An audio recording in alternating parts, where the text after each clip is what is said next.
اکثر حاجی لوگ عمرہ وغیرہ کرنے والے آپ آگے پیچھے پوچھ لیں، بہت سارے لوگوں کا یہ اپنا تجربہ بھی مشاہدہ بھی ہوگا کہ گروپ کے ساتھ لوگ وہاں پر پہنچتے ہیں۔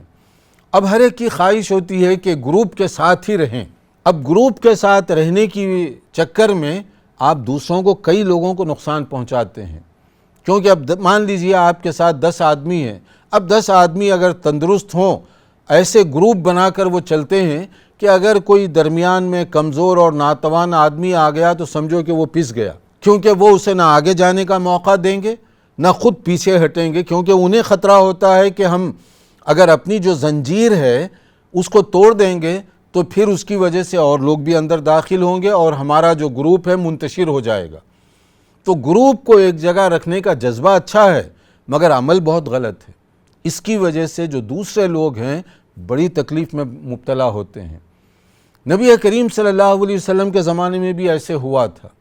آپ صلی اللہ علیہ وسلم نے دیکھا کہ لوگ جو ہے کوئی رسی لے کر، جیسے گروپ کے جتنے لوگ ہیں وہ رسی کو مضبوط پکڑ کر جیسے ایک حلقہ سا بنا کر وہ چل رہے تھے۔ مقصد یہ تھا کہ گروپ کے جو افراد ہیں ان کے اطراف رسی کا حلقہ ہو جائے اور کوئی آدمی اندر داخل نہ ہو سکے اور جو گروپ والے ہیں وہ بچھڑنے نہ پائیں۔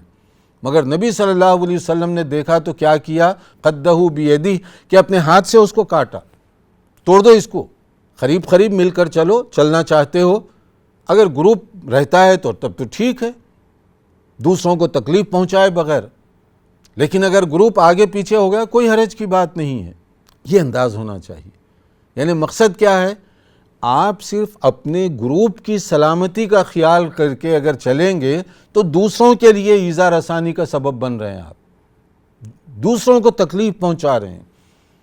اس کا ایک اور طریقہ جو ہم نے بتایا بڑا آسان طریقہ ہے کہ گروپ کے ساتھ جب آپ جائیں تو قطعاً یہ کوشش مت کیجئے کہ سارا گروپ طواف بھی اکٹھے کرے، سعی بھی اکٹھے کرے اور صفا اور مروہ کے درمیان بھی اکٹھا ہی چلتا رہے۔ یہ آپ کی عبادت میں بہت اس کی وجہ سے خلل ہوگا، کیونکہ آپ کی توجہ کا اکثر حصہ گروپ کو سنبھالنے میں لگ جائے گا۔ عبادت میں خشوع، ذکر و اذکار، دعا وغیرہ یہ ساری چیزیں پیچھے رہ جائیں گی۔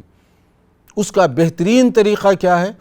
آپ جب مسجد حرام میں داخل ہوں تو اس وقت متعین کر لیجئے کوئی بھی ایک گیٹ کا نمبر، گیٹ نمبر 70، 80، جو بھی ہر ایک دروازے پر وہ نمبر لکھا ہوا ہے، کہ آپ متعین کر لیجئے کہ تو ہم سب طواف کریں گے اور اس کے بعد 1 گھنٹہ بعد، 2 گھنٹے کے بعد فلاں نمبر گیٹ پر ہم سب جمع ہو جائیں گے۔ اگر تو دوران طواف اکٹھے ہی کرتے ہیں پھر تو کوئی حرج کی بات نہیں، اور اگر کوئی آگے پیچھے ہو بھی جائے تو پھر آپ کو کوئی پریشانی نہیں ہوگی، آپ اپنا طواف پورا کریں گے، وہ اپنا طواف پورا کر لے گا، کیونکہ دونوں کو معلوم ہے کہ طواف پورا کرنے کے بعد 1 گھنٹے کے بعد ہم فلاں جگہ جمع ہوں گے، فلاں جگہ سارے لوگ آ جائیں گے، مل جائیں گے۔ یہ ایک پریکٹیکل چیز ہے جس میں نہ دوسروں کو تکلیف ہوگی نہ آپ کی عبادت میں کوئی خلل ہوگا، بالکل خشوع کے ساتھ آپ اپنی عبادت کر سکیں گے۔ مرسی ٹی وی کے مزید ویڈیوز کے لیے ہمارے چینل کو سبسکرائب کریں اور بیل آئیکن کو ضرور دبائیں۔ جزاک اللہ خیرا۔ مرسی ٹی وی، پیغام رحمت۔